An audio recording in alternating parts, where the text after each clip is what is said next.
Ulu Tanrı'nın adıyla Bismillahirrahmanirrahim.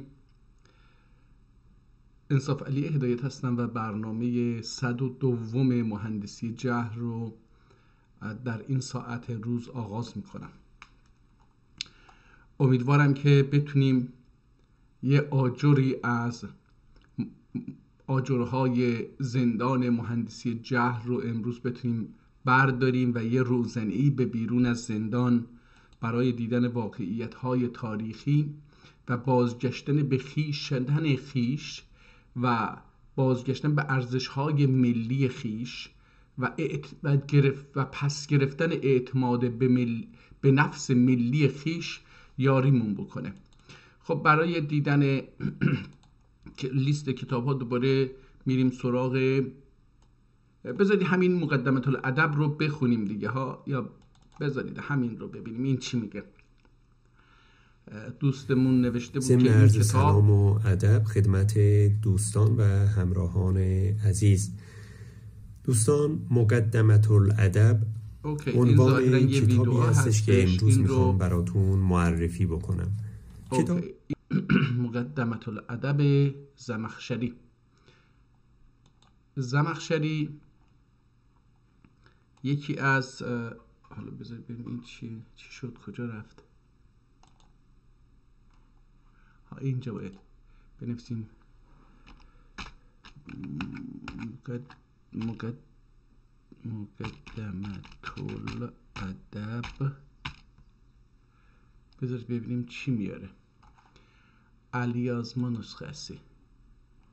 این عجب ویدئو مقدمه معرفی این همون مقدمه هست. مقدمه ترکی. تمام. این دانلود میکنم همین الان و بعد البته اینجا هم بوده، اینجا 436 صفحه بوده، اینجا 540 صفحه. من هر دوتا رو دانلود میکنم. این چیز خوبیه برای اینکه عربچه ترکچه سرجوت مقدمه الادب. دوباره اینجا هم یه احتمالاً ویدئویی هستش یا چیزی هستش داره دانلود میکنه. اینجا هم با استاد بزرگمون جناب محمد رضا باغبان کریمی مواجه هستیم. من این افتخار رو داشتم که در جلسه دکترای ایشون که توسط مرحوم دکتر صدیق بهشون داده شد حضور داشتم و همون روز یا شب در بم کرمان زلزله اومد و من مجبور شدم از اونجا جدا بشم و برم اونجا. حالا این کتاب رو دانلود کرد و این گفتش که ببینید فرق کتاب ها رو اینجا، این رو هم باز کردیم، این 540 صفحه میشه و اون یکی میشه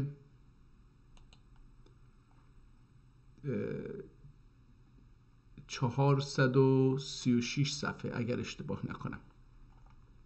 حالا فرق این دوتا رو از یک کتاب ببینید، یعنی دو نسخه از یک کتاب رو تنسیخ کردن، نسخه برداری کردن، یعنی نشسته رونویسی کرده از اون کتاب روی یه دفتری نوشته و اسمش رو کتاب میذاریم دیگه. حالا قبلا میگفتن که کتاب یا میگفتن رساله، ولی این رساله نبود برای اینکه خیلی بلنده، کتاب میشه.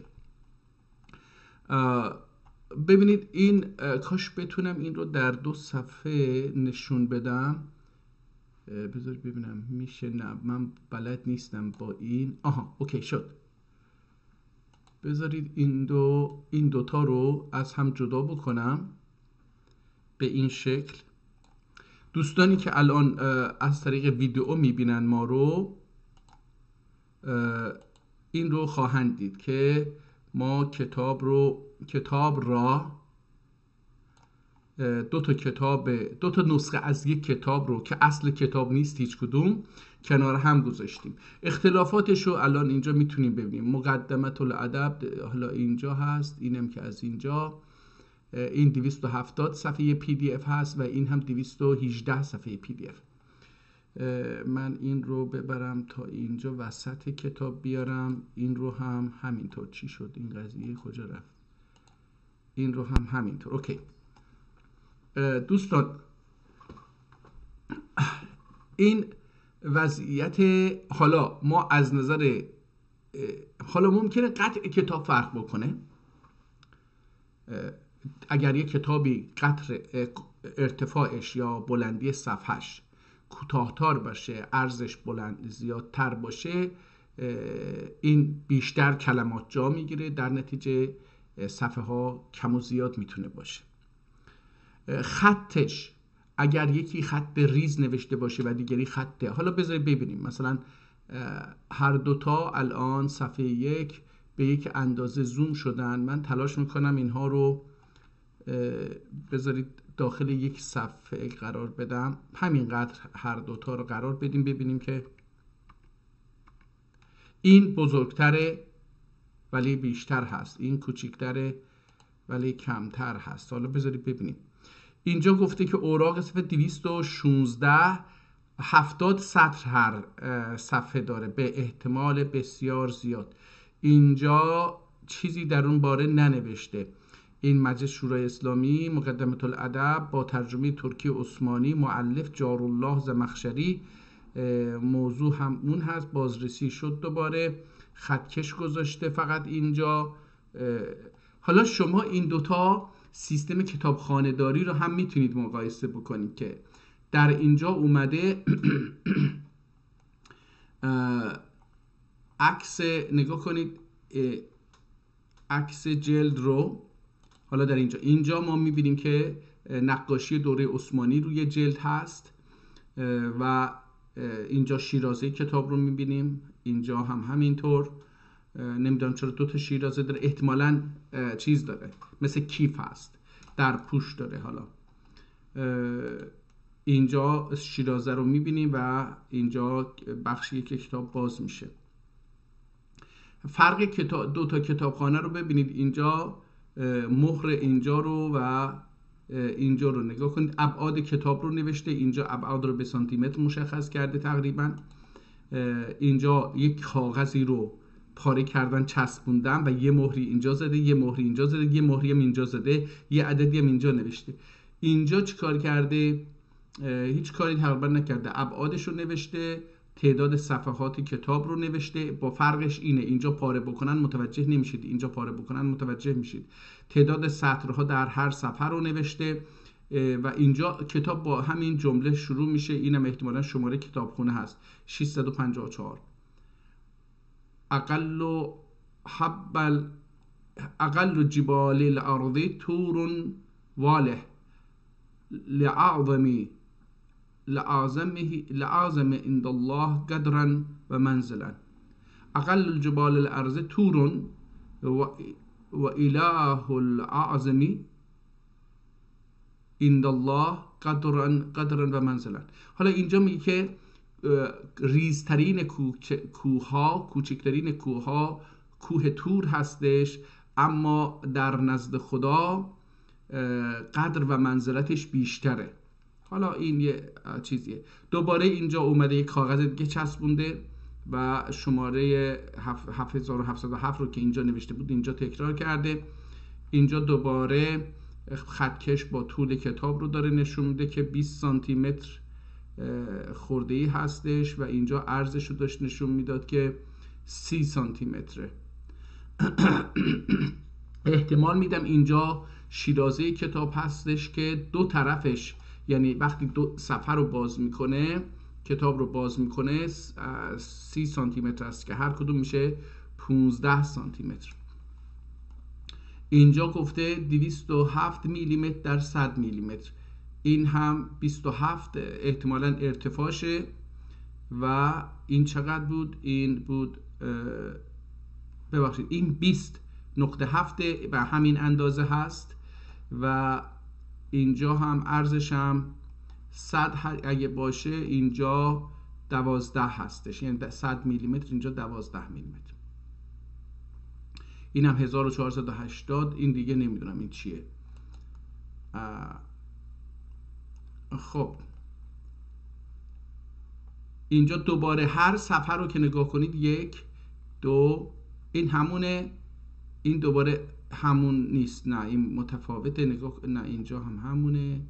بله اینجا این 3 تا صفحه رو یا 2 صفحه رو اینجوری کتابخونه مهر زده. خب از اینجا شروع میشه. اینجا ببینیم چه شکلی شروع میشه. اینجا اول کتاب از بین رفته. نگاه کنید دوستان، اینجا اول کتاب از بین رفته، برای اینکه این یه عالم مسلمان بسیار قدرتمندی هستش که در حوزه‌های علمیه کتاب‌های ادبی ایشون رو میخونن، ولی در اینجا میبینیم که این عالم به نام خدا نداره، بسم الله الرحمن الرحیم نداره، ولی در اینجا میبینیم که داره. در نتیجه میتونیم بگیم که یه چند صفحه از این کتاب حذف شده. در این حال این کتاب 270 صفحه PDF، نگاه کنید در هر صفحه PDF 2 تا صفحه قرار گرفته. در نتیجه میشه ضرب در 2 بکنیم، میشه 540 اگر اشتباه نکنم، 540 این میشه، 436 هم این میشه. حدودا 100 صفحه با هم فرق دارن. حالا این بسم الله الرحمن الرحیم رو اینجا گفته و شروع کرده باب فعلا یفعلو فعلا و فعولا و فی، حالا اینجوری شروع کرده. اینجا اشاره انصار، احیا، احراس، احزاب، اعقاب. اینجا زیر لغات ترکیش هم احتمالاً در زیر نوشته. حالا این کتاب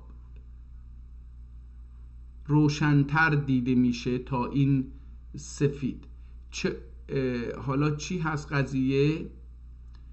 شاید علتش اینه که این خیلی آب کشیده، متاسفانه خیلی آب کشیده. نگاه کنید این رو. حالا تلاش میکنم که چهره فیزیکی کتاب رو نشون بدم. من میتونم اینجا کلماتی رو که در هر صفحه نوشته رو بشمارم. 1 2 3 4 5 1 2 3 4 5 1 2 3 4 5 1 2 3 4 5. هر صفحه 1 2 3 4 5 1 2 3 4 5 1 2 3 4 5. در هر سطر 5 کلمه رو نوشته. در اینجا چی؟ 1 2 3 4 5 6 تا رو نوشته. با این حال اینجا کلمات به هم نزدیکتره، به خاطر اون اینجا کلمات از هم دورتره.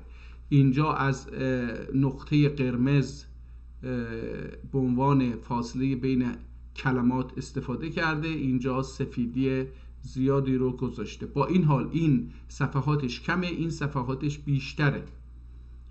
حالا تازه این یه تعدادی از صفحاتش هم از بین رفته.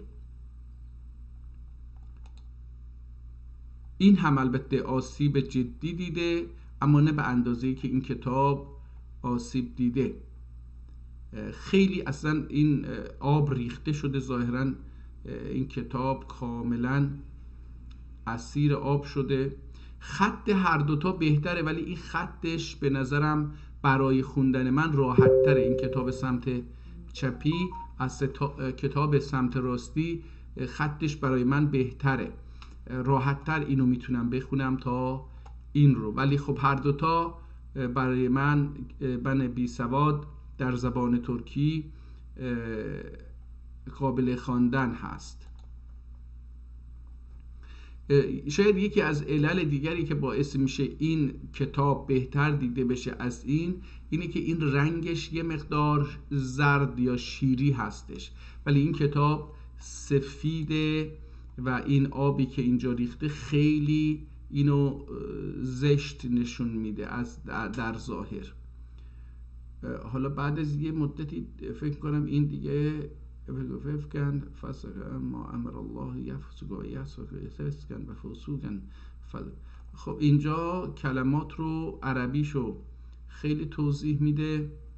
حالا اینجا بهتر شد، نگاه کنید، ولی کلمات حالا سطرها از هم فاصله دارن ولی کلمات به هم پیوستن. شاید یکی از عللی که باشه اینه که این حالا کلمات رو به هم پیوسته خیلی این جدا کرده، به خاطر این احتمالاً تعداد صفحه ها زیاد باشه، ولی آدم میتونه بفهمی که در چه صفحه از چه صفحه‌ای به بعد اینها مشترک هستن. با حوصله اگر این دوتا کتاب رو کنار هم قرار بده و مقایسه بکنه متوجه میشه که آیا چه مقدار از صفحه ها از بین رفته، چرا این صفحات این از صفحات این کمتره. اینها رو میتونه در بیاره.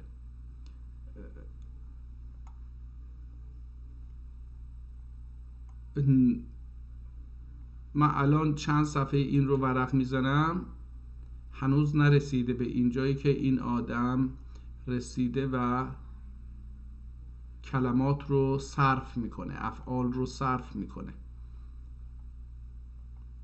این کتاب بهتر مونده، اینم الان دیگه بهتر دیده میشه، ولی حالا دیگه ریزتر شد، خوندنش یه مقدار سخت‌تر میشه. حاشیه نویسی ها رو اینجا میبینیم. اینجا هم برای حاشیه نویسی جا هست ولی خیلی زیاد نیست.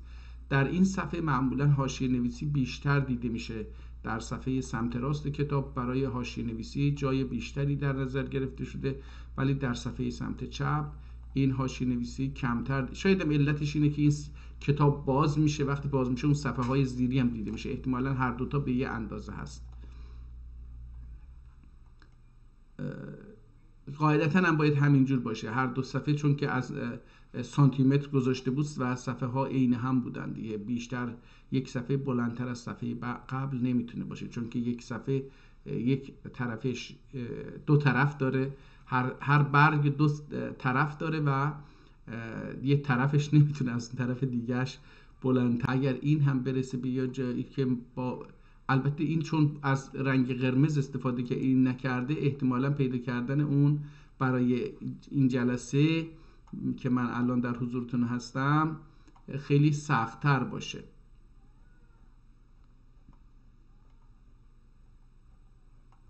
خب خیلی روی این قضیه دیگه زوم نکنیم. هر صفحه، هر چند صفحه یه بار نگه داریم، نگاهی بهش بکنیم. اینجاها دیگه حتی اون ترجمه‌ای که بود وجود نداره. حالا از چه صفحه‌ای به بعد این ترجمه ها توقف میکنه؟ از اینجا به بعد، از صفحه 234 به بعد این کتاب اون ترجمه ترکیش تقریباً متوقف میشه. احتمالاً، حالا اینو میگم برای اینکه نخونده ببینم اون ترجمه ترکی هستش یا اینهایی که اینجا هستن، ولی به نظرم میاد اون ترجمه ترکی از اینجا به بعد متوقف میشه در این کتاب، ولی دوباره شروع میشه.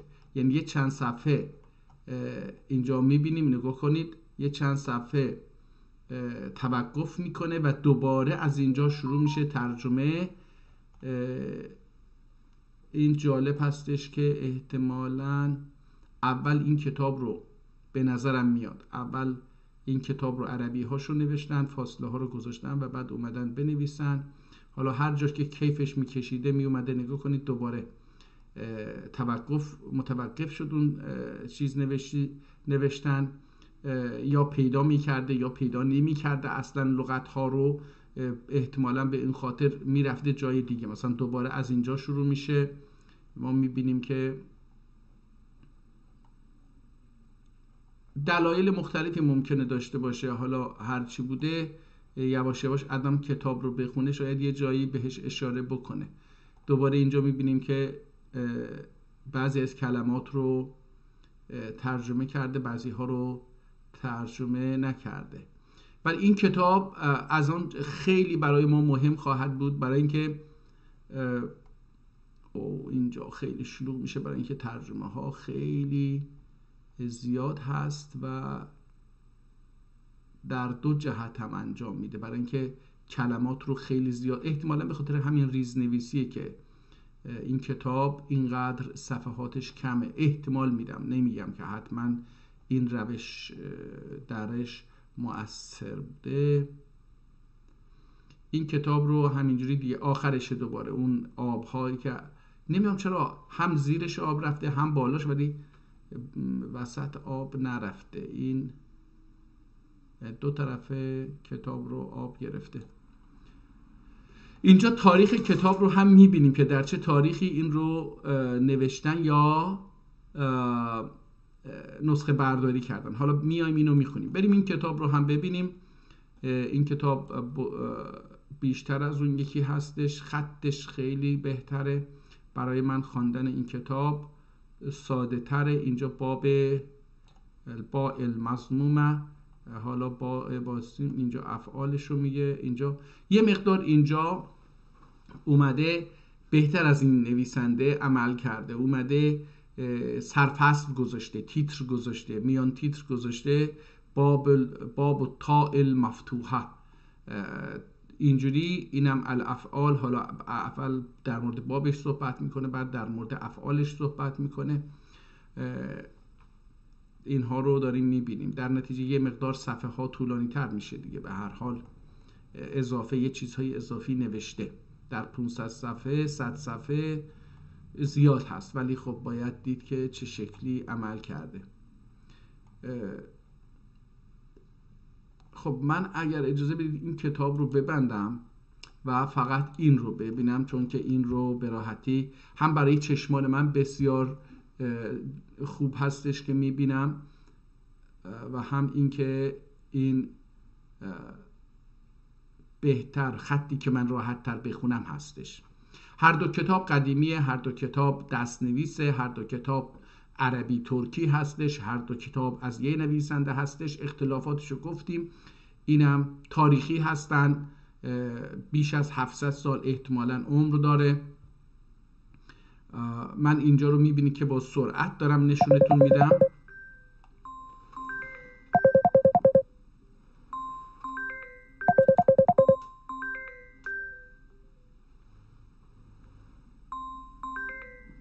امیدوارم که این رو بسته باشم. اوکی.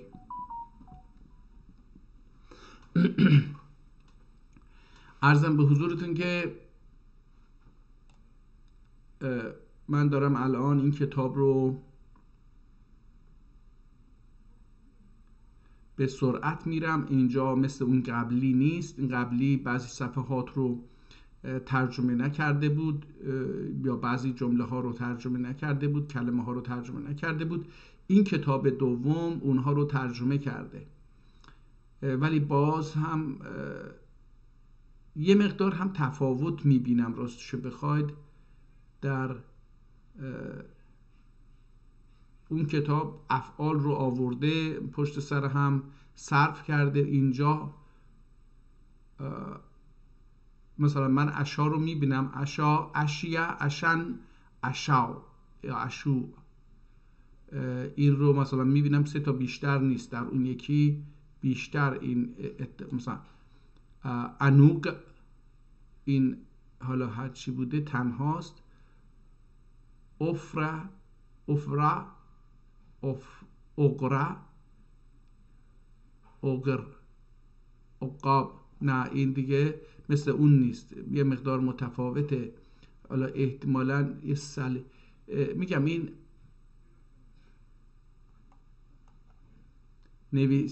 نسخه برداران بر اساس سیاست خودشون، سواد خودشون، خواستی که سفارش دهنده کتاب میداده کتاب رو دستکاری میکردن، یا بعضا یه اشتباهی رو خودشون انجام میدادن دیگه، اون رو میبردن تا آخر، بعضا اون سیاست خودشون رو اعمال میکردن. کتاب خیلی جالبیه. من این رو نسبت به کتاب قبلی ترجیح میدم. این آخر عکس هایی که این در مجلس شورای اسلامی هست، کتابخانه مجلس شورای اسلامیه. متاسفانه این تاریخ نداره، یعنی دوباره آخر کتاب احتمالا یه تعدادی از صفحه ها از بین رفته باشه. در اون یکی بود که حالا برمیگردیم چون دانلود کردیم هستش، میتونیم اون رو ببینیم. بذارید ببینیم اینجا اوایلش یه چیزی در مورد تاریخ کتاب میتونیم ببینیم. حالا من این رو بزرگش میکنم که بتونیم بخونیم. انصار یاردمciler. اینجا یه کلمه من 40 میبینم، 40 yardımcılar. احیا 20. حالا این چرا این ببینید در کنار بعضی از اینها احتمالاً جیم هستش. این جیم یعنی که مثلا ترجمه باشه، حرف برای اون باشه یا چی. ببینید حالا بذار ببینم. انصار، yardımcılar، ahya،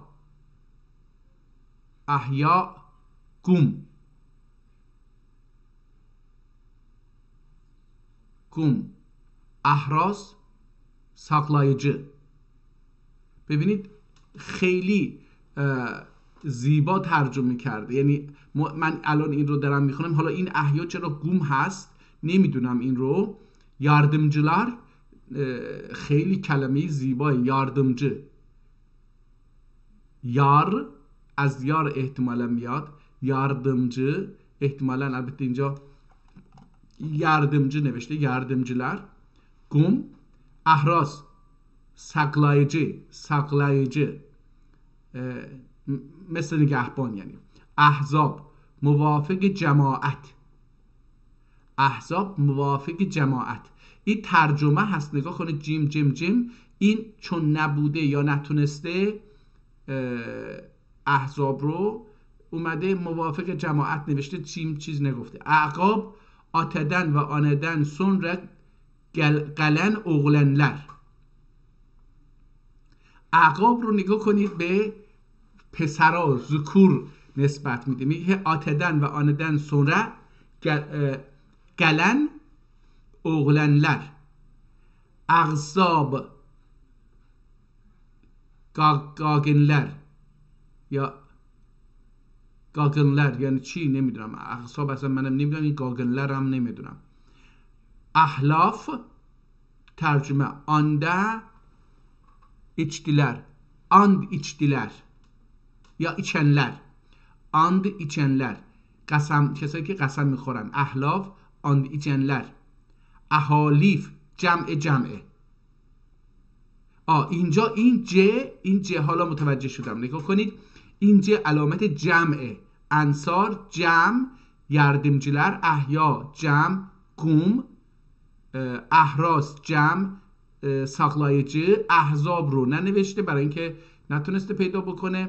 اعقاب، آتدن و آندن sonra اینم جمعه ولی ننوشته این جمعشو. اغضاب، گاگنلر یا گاگنلر باید باشه. احلاف جمعه، and içenler. احالیف جمعه. این احلافشه، اینم جمعشه. احلاف kişiler، احتمالا این اجلافه. اجلاف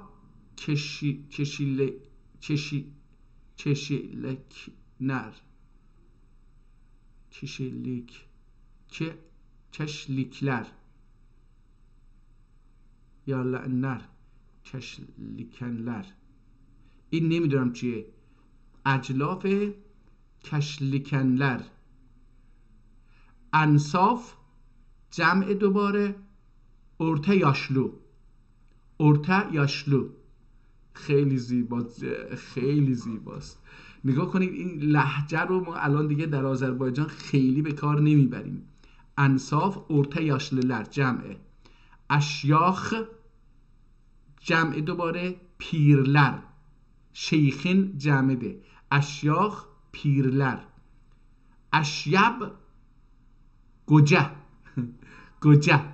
اشیب گوجه. احداث یک ست. نگاه کنید ما جمع احداث یک ست. این کلمه رو من اصلا الان چون ترکیشو نمیدونم دیگه، من ترکی نخوندم. نگاه کنید به همین راحتی ما زبانمون از بین رفته، در حالی که مثلا نگاه کنید بعضی از کلمات رو میتونم بفهمم. گوجه، خب آندیچنلر. حالا مثلا این کلمه رو نتونستم بخونم، اینم نمیتونم بخونم. یک ست. احساب اصل جمعشه. اصلها مثلا در فارسی میشه اصلر، چکلر، احتمالاً ریشه‌لر، احساب. حالا نمیدونم این اصل احساب به معنی چک هستش، ذوق ریشه، یا به معنی اصل و پایه و اینا. اواب ایشی الله ایشین، اواب işi Allah'lı işleyen. Avvab işi Allah'lı işleyen. Avvah çok edebi. Çok edici. Avvah çok edici.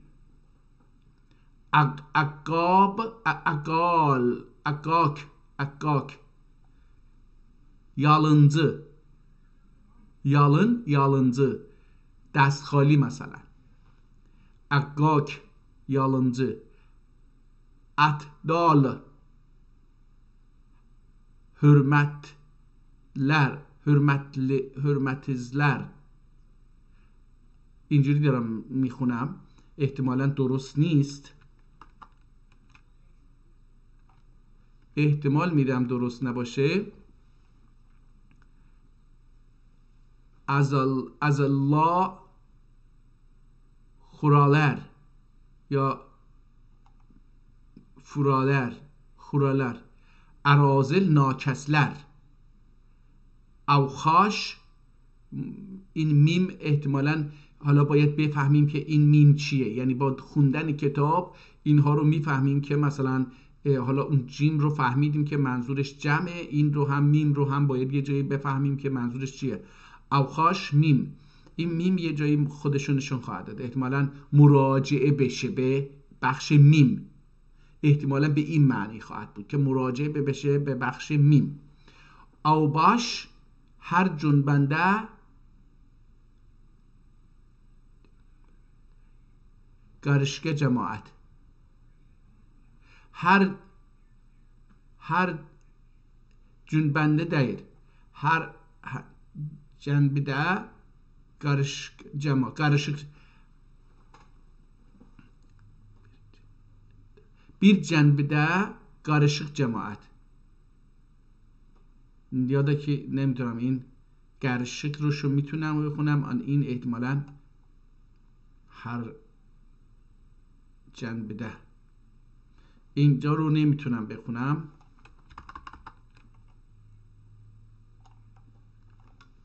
هر هنبده نمیشه، اون هر بده هم اصلا نمیشه. این جنده، هر جنگه هر خنبده گرشک جماعت. حالا این کلمه رو نمیتونم بخونم متاسفانه. اوشاب به میم چیز داده، افتا به میم چیز داده، اقیال اولولر احتمالاً اولولر اذناب کجیلر اساتیزه جمع استاز، اساتیزه جمع استاد، البته به خانم ها گفته میشه. اتوان حریص، اسوان حزین یعنی غصه. آس به میم مراجعه داده، اشورو شازان. اشران این باید به میم بره. اختان köylü یا koyunu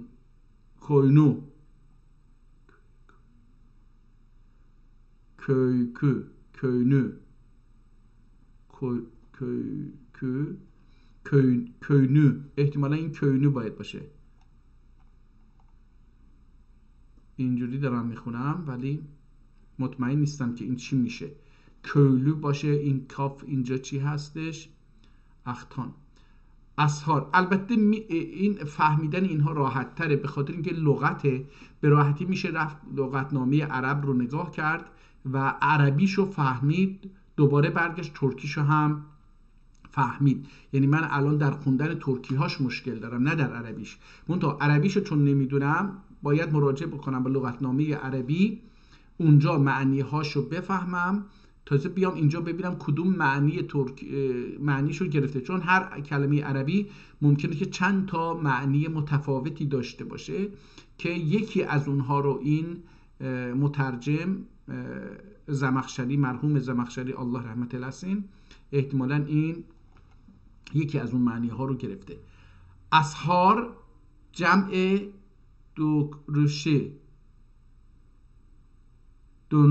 دونرشه احتمالاً. احما آراتاسه آراتاسه احما جمع. اغمار بون آدم. حالا این بون آدم چی هست؟ چه جور آدمی؟ اینم جمعه. این بون آدم بدن آدم هم میتونه باشه، بدن آدم احتمالاً اینم میتونه باشه. اغمار. از کیا زیرک. اکیاس اینو گذاشته برای میم. اکاسره فارس شاهلری. اکاسره فارس پادشاهلری. ارقاء گلر نوکرها ارقاء. اثراب جمع بلا تغمش چیز بلا تغمش. اثراب بلا تغمش. امساک یا امساک بندش. حالا اینجا ببینید روی بعضی از که و دال 3 نقطه میذاره، من این رو به مفهوم نون میگیرم بندش، اما معنیشو نمیدونم چیه. اشکال میم رو رفته، اشباه میم رو رفته، انداد اکفا. عربا اونی اغلر. این دوباره این رو که 3 تا نقطه گذاشته روی کاف و یه، این احتمالاً یه حرفه، مثل اون قبلی ها که گفتم خدمتتون، احتمالاً یه حرفه، یه صداست، من نمیدونم اون چی هستش. اون اغلر. ادعیا حرام اغل. اینم نمیدونم، یعنی خیلی چیزاش البته نمیدونم، تنها این نیست. خب بریم خیلی طولانیش نکنیم چون این تخصصی، لغتنامه تخصصی هست. من از هر 100 صفحه، از 50 صفحه یه 2-3 سطری رو بخونم که فقط با این کلمات آشنا بشیم، یا بریم از هر 30 صفحه بریم صفحه 30، حالا 35 هستیم بشتیا. خوب. النار اینجا اودی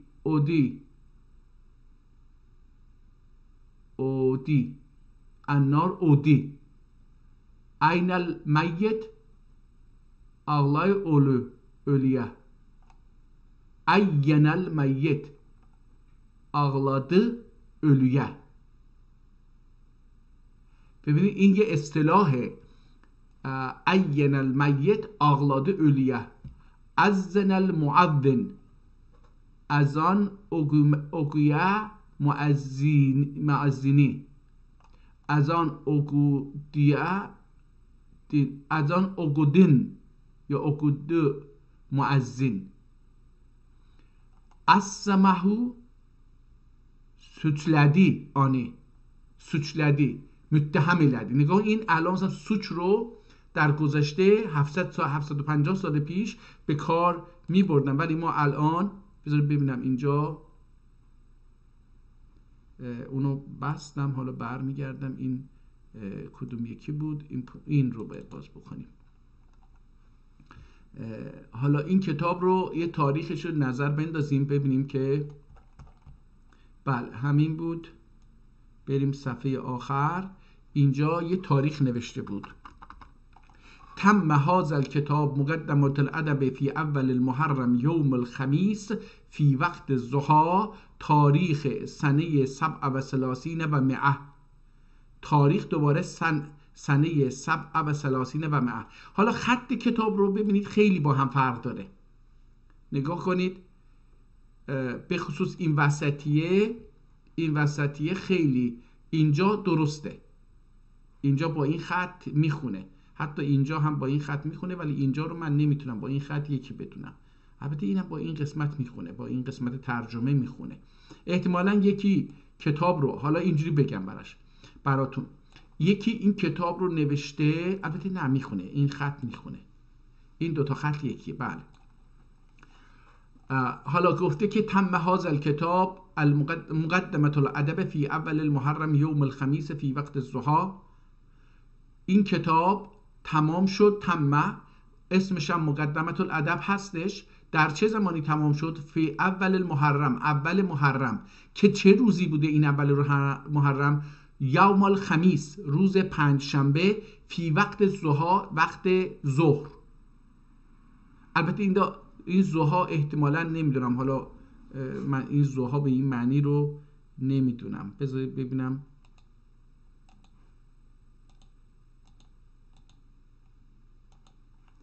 این ضحا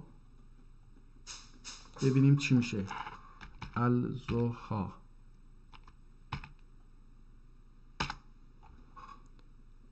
نه، اینجا سوره رو رفته. ما معنی الضحا؟ کلمت ضحا در زبان عربی به معنای آغاز روز و هنگام برآمدن خورشید است. پس اول صبح این آدم نمازش خونده و این کتاب رو تمام کرده. فی الوقت ضحا تاریخی نه، حالا اینجا هم هست تاریخ، سنه 37 و 900 737. البته اینجا 927 نوشته، پس اینجوری باید بخونیم. این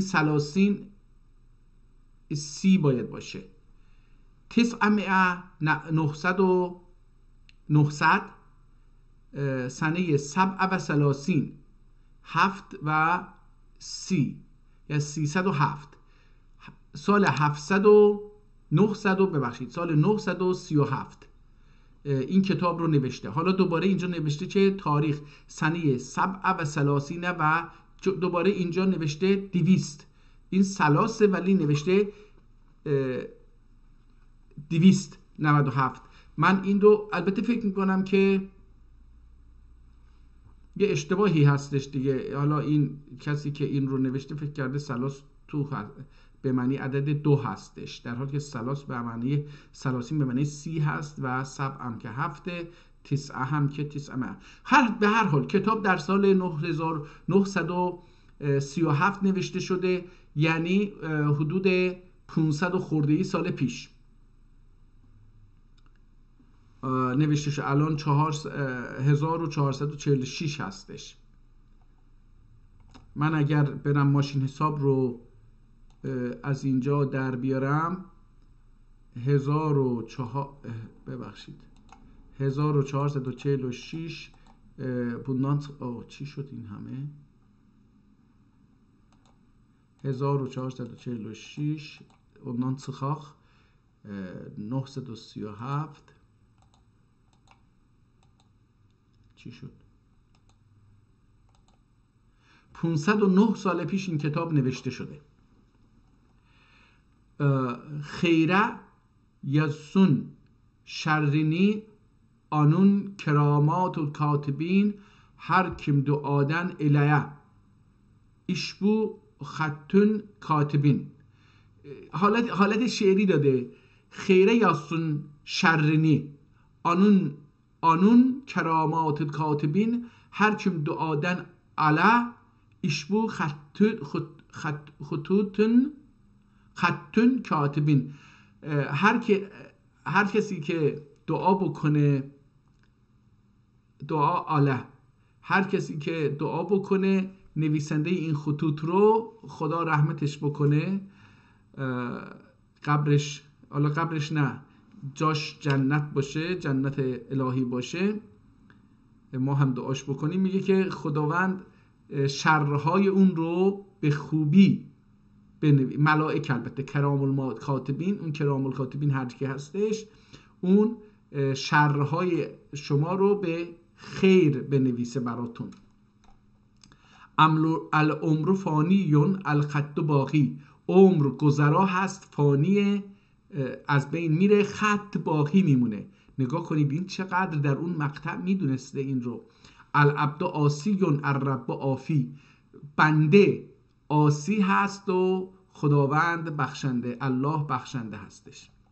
خب کتاب در 937 یا 927، حالا من 937 میخونم، این دوستمون 927 نوشته بالاش. این کتاب در اون تاریخ نوشته شده، 500 خورده ای سال. و البته ما زمخشری رو هم میتونیم بفهمیم که زمخشری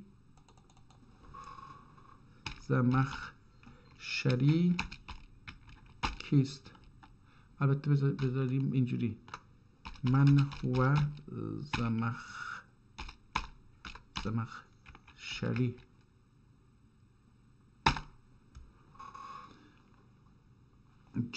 جارالله زمخشری اینجا میگه که محمود ابن عمر زمخشری خوارزمی، اهل خوارزم، ترک، یعنی این آدم با کنیه ابوالقاسم لقب گرفته و شهرت یافته به جارالله زمخشری. 27 رجب 467 این چیه 9 ذوالحجه 538 هجری فوت کرده این آدم. خب این آدم حالا کتاب خیلی فرق کرده الان.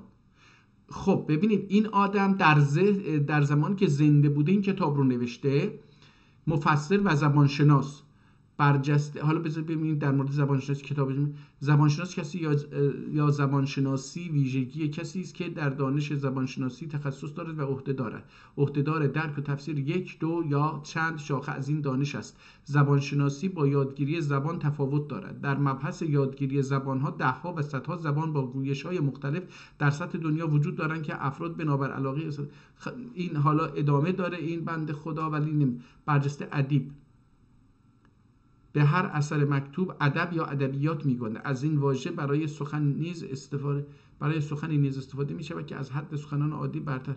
خب این هم که نیست. حبیب خطیب خوارزمی، حالا ایرانیش از کجا وارد اینجا کردی؟ این آدم که خودش حالا بریم عربیشو بخونیم، فرق بین عربیشو حتی انگلیسیش هم میفهمیم. نگاه کنید، بذارید ببینیم. میگه که ابو القاسم محمود ابن Umar al-Zamakhshari was a medieval Muslim scholar of Iranian. دوباره اینجا اومده ایرانیان descendant رو نوشته در حالی که ربطی به ایران نداره. حالا اگر ما بریم بذارید ببینم، من اگه زمخشری رو عربی شو، ما هو زمخشری، جارالله زمخشری، حالا اگه بتونیم اینو عربی شو پیدا بکنیم،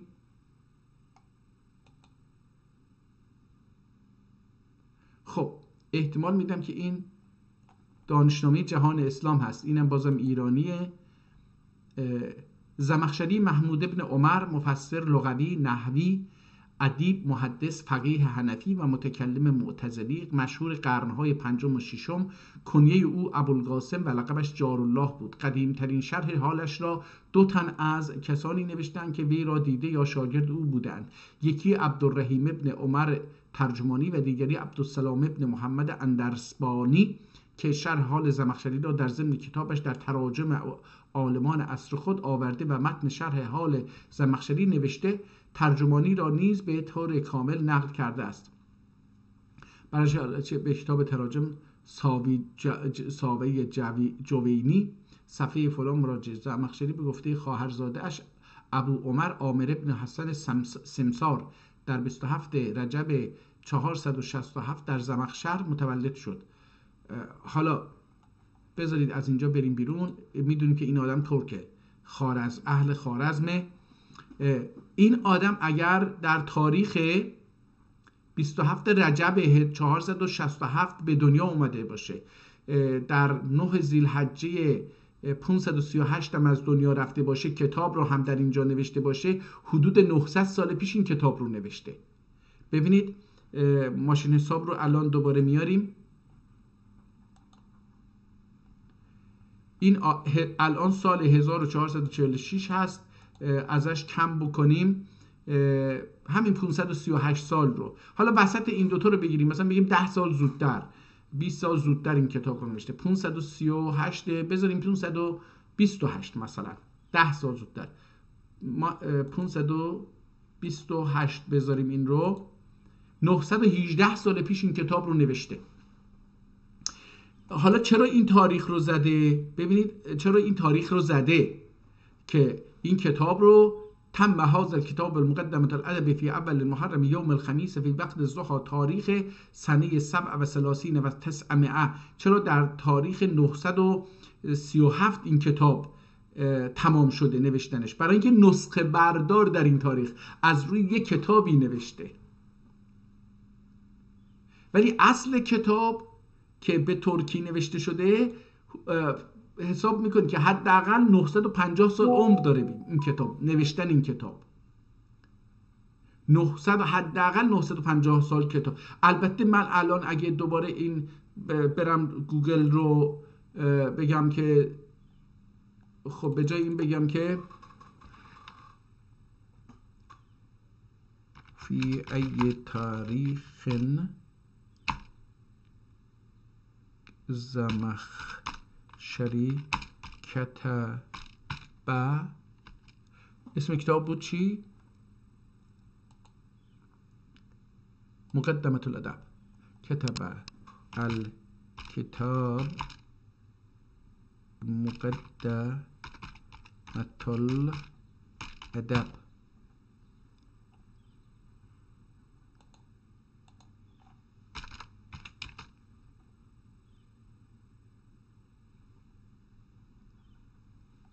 خب بذارید ببینیم حالا اینو میتونیم مقدمة الادب اینجا حالا میگه دانلود بکنید. این دانلود رو من که اینو نمیخوام دانلود بکنم، بذارید ببینیم میتونیم ازش یه تاریخی به دست بیاریم که در چه تاریخی این رو نوشتن.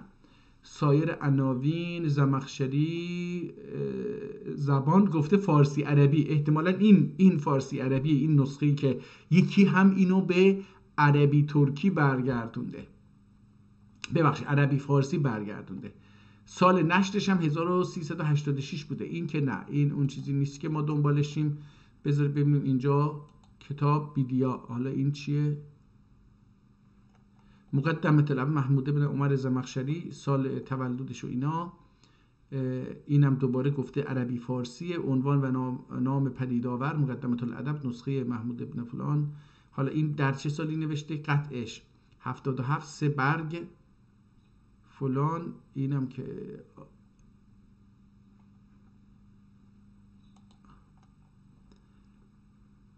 زمخشری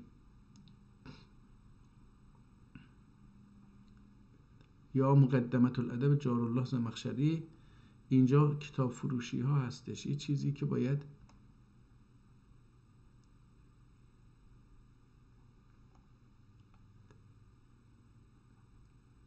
حالا اینجا میگه که 16 کتابی که حتما باید خوند. احتمالا در داخلش این کتاب هم حتما هستش که آورده.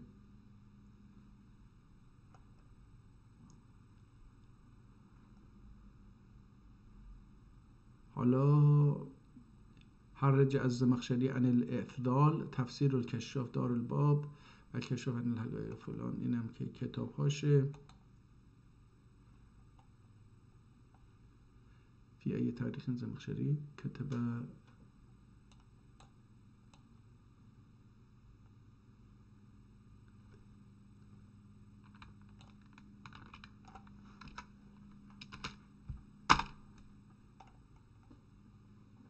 کتاب مقدمة الادب زمخشری کتب فی قرن ثانی عشر المیلادی، قرن 12 میلادی نوشته شده. خب اینو که اونجا هم متوجه شدیم قضیه چی است. اینجا دوباره همون ها هست.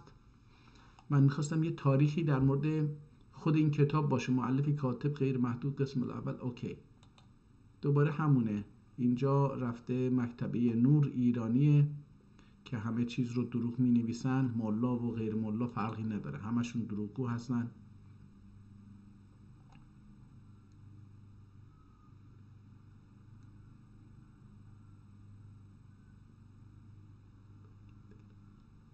چقدر این کتاب جالبیه. مقدمتون فی تاریخ الادب العربی، دراستون فی بنیت العقل العربی. در مورد این عرب ها من حتی یک کتابی داشتم اینجا بود، حالا احتمالاً چیز کردم. یه فیلسوف عرب هستش که خیلی هم پیر شده الان، خدا عمرش بده، شاید 10 در فرانسه بزرگ شده. فکر میکنم اهل تونس بوده یا الجزایر بوده، در پاریس فرانسه بزرگ شده، اونجا تحصیل کرده، در آمریکا تدریس میکنه الان. این 10 جلد در مورد عقل عربی کتاب نوشته، یعنی دارن عقل رو بررسی میکنن. خیلی من دارم میبینم اینجا دائما نگاه کنید، تمام کتب فی تاریخ الادب الجاهلی مقدمه هستش. حالا اگر عقل فی بنیت العقل، مقدمتون فی تاریخ الادب العربی، دراستون فی بنیت العقل، تاریخ الآداب اللغة العربیه. حالا این کتاب رو نتونستم تاریخشو پیدا بکنم، اینو بذاریم بره، برگردیم سراغ کتابی که خودمون داشتیم میخوندیم. این کتاب حدود 930-40 سال پیش حداقل نوشته شده، ولی نسخه برداری که انجام داده این ناسخ، نسخه بردار در این تاریخ بوده. خب این از این. حالا بریم سر همین کتاب.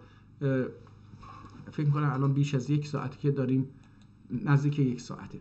خب من یه مقدار صفحات رو بیشتر برم جلوتر.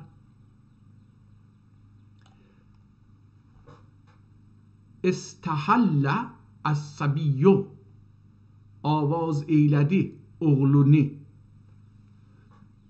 آواز ایلدی اغلونی. حالا نگاه کنید حرکت قلم رو دوستان اینجا نگاه بکنید، اغلونی رو چجوری نوشته نگاه کنید.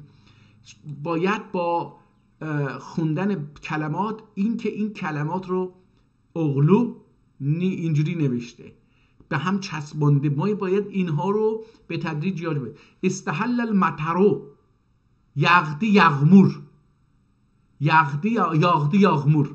نگاه کنید ما الان یغمور نمیگیم، یغمور. بعضی‌ها میگن یاغش، یغدی یاغشلار. این در حالی که اینجا میگه یغدی یغمور. استحل وجهه yıldır oyu yüzü, yıldır oyu yüzü. حالا این چی هست؟ یه مقدار هم نمیتونم بخونم.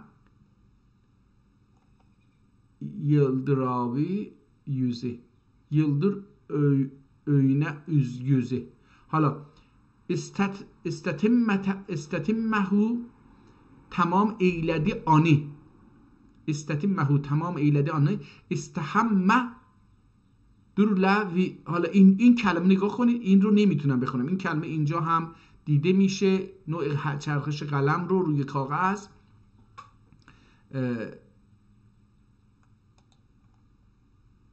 مثلا اینجا این چیه؟ صدرلوی،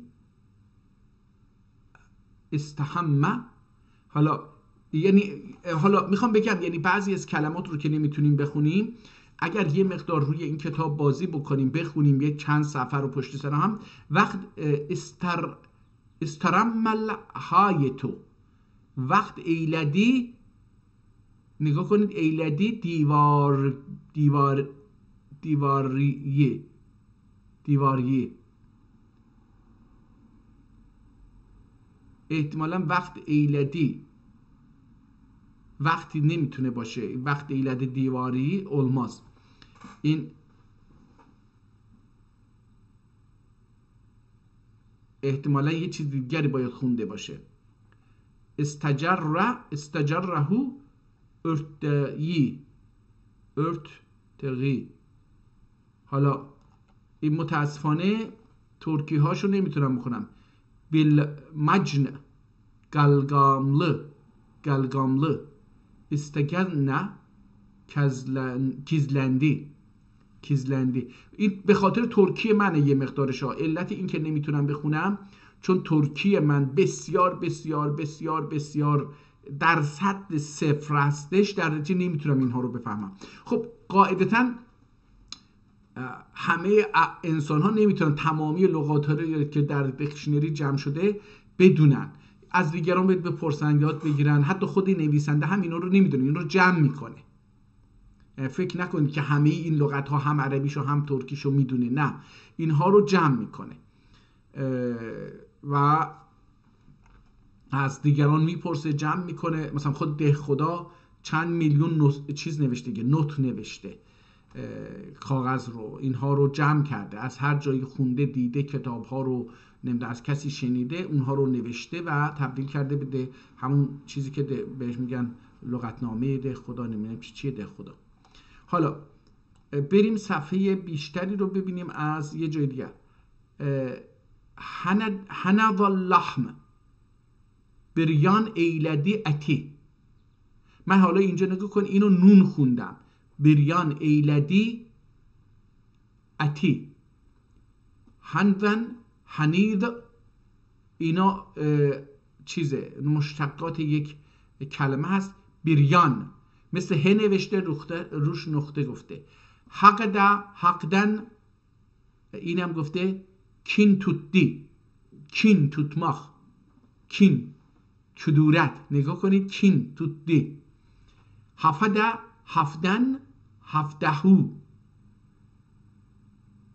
ایدی خدمتین، احتمالاً اویودی خدمتین، خدمتکارلن،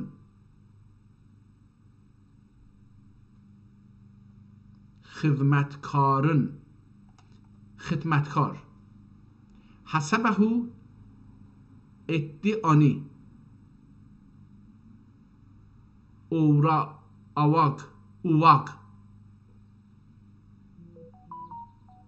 بالحسیه واش. حالا اینجا یه چیزی نوشته که دوباره نمیتونم بخونم.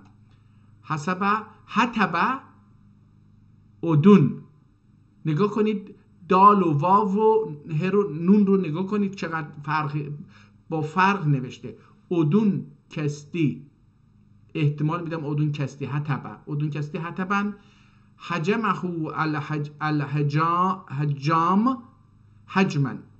حجامت ایلدی آنی حجام، حجام آنی حجامت ایلدی، حجامت ایلدی. حالا اینجا من این مته رو متوجه دارم میشم که این مته به این شکل باشه باید مته بخونیم، میمته. این بالا یه جایی در گذشته یه چیزی بود که نتونستم بخونم، الان اینجا میگم حجامت ایلدی آنی حجام یا حجام. حدیه حدوتن حدی. نسیبلو اولدی، نسیبلو اولدو، سهم داره، نسیبلو اولدی، نسیبلو. حفیه حفوتن حفاء. çıplak iglu oldu. Çıplak ayaklı oldu. Ayaklı. من اینجوری ayaklı میخونم. Çıplak ayaklı oldu. Hafin çıplak ayaklı.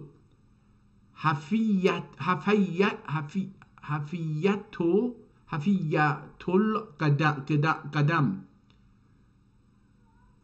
Soruldu tibni yürümekten. Tibin yürümekten. Yürümekte. N. اینم نون هستش. سرولدی تبن yürümekten. حالا این تب ندی میتونه باشه تبان. سرولmuş تبنی. تینی احتمالا این تین باشه. Soruldu tin yürümekten. sorulmuş tin. Hafiye anil şey üyü sürdi سنه نمیتونم بعضی جاها این حیا verildi حیا اینجا همی این هیچی حامیه tutuşan حامیه tutuşan حیا منه حیا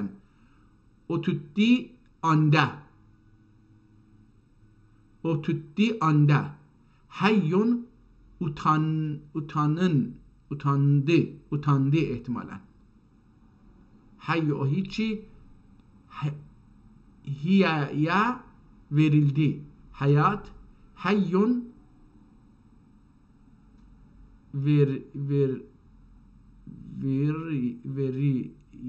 verir. حالا بریم کتاب بخش ترکیشو نمیتونم بخونم به این زیبایی که بخش عربیشو نوشتم. متاسفانه بخش ترکی رو برای بخش عربی صداها رو گذاشته، برای بخش ترکی هم خوب ننوشته به نظر من. دوستانی هستن که میدونم این خط رو خیلی به راحتی میخونن. بذار ببین اینجا چی بود صفحه. زحف الجیشو ایل الجیش برابر اولدی چری ای چری اینو حالا میتونستم بخونم چری ای دو تا لشگر با هم رسیدن دیگه. برابر اولدی چری ایله احتمالا باشه. زحفا زابر صوبه ستون گویدی گفتانه گفتان. حالا این یک نوع لباس هستش دیگه گفتان. حالا این چیه؟ ستون گویدی کافتانه. احتمالا ستون گویدی کافتانه احتمالا شیر رو داخل کافتان. کافتان هم یک نوع لباس چیز هستش. زمحر اینجا البته جه هستش. زمجر الاسد آنرادی نمیتونم بخونم. ترکی هاشو متاسفانه به خاطر ضعف من در زبان ترکی نمیتونم این ترکی هاشو خوب بخونم. شکعه قرارنو اولدی قرارنو öldü. شرق الماء ستوروی یو نماز.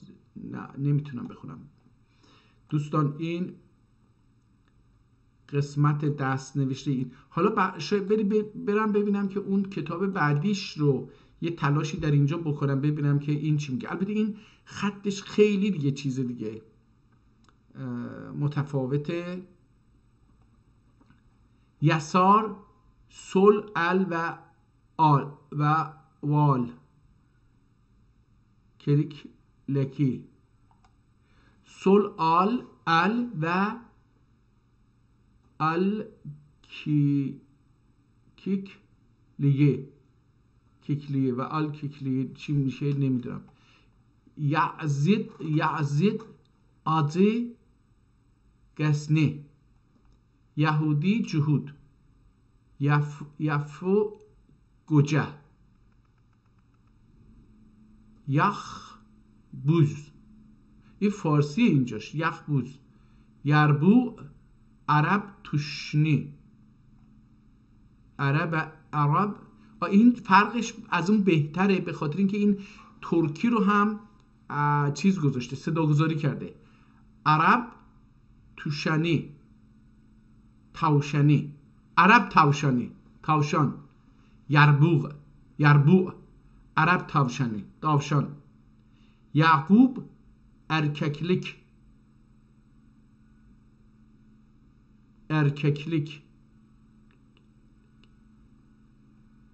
یعقوب erkeklik مردانگی، نه مردانگی نمیشه، ذکوریت. یعاقب اینو گذاشته به جیم. یقوت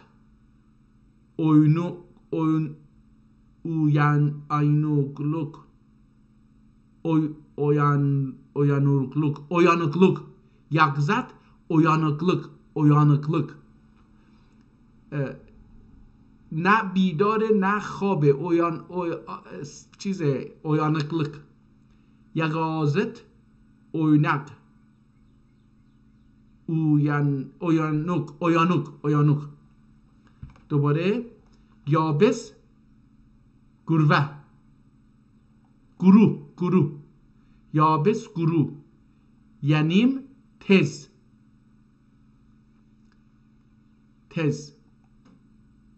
ید ال یتنو آنادن توغرکن ağlanan iki ayağı علی çıkmak. آنادن، حالا این جالبه، این چیزه، من نمیدونم یه چیز رو.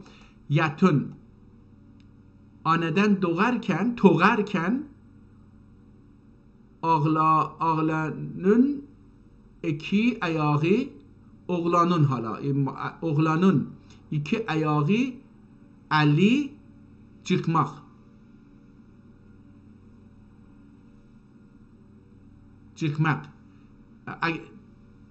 حالا داره از اون بچه‌ای که از مادر میاد بیرون، داره مادر اینو میزاد، دستش و پاهاش بیاد بیرون.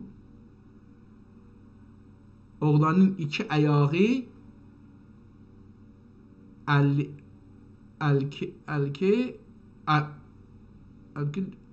açmak.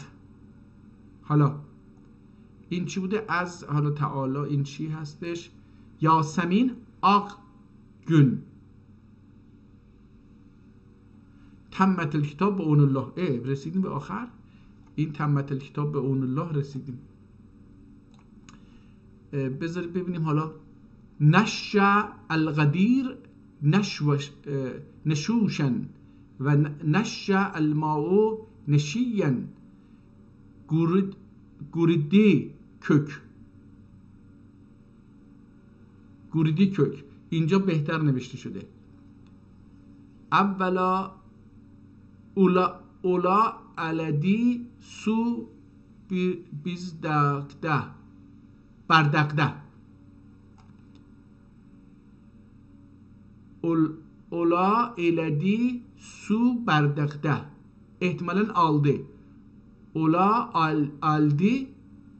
الدی سو بردقده، bardakta aldı suyu. Bildirdi. Basiyen bildirdi. Za badda yabizo ve beyzeten Türk dirili oldu. Türk dirili derili oldu.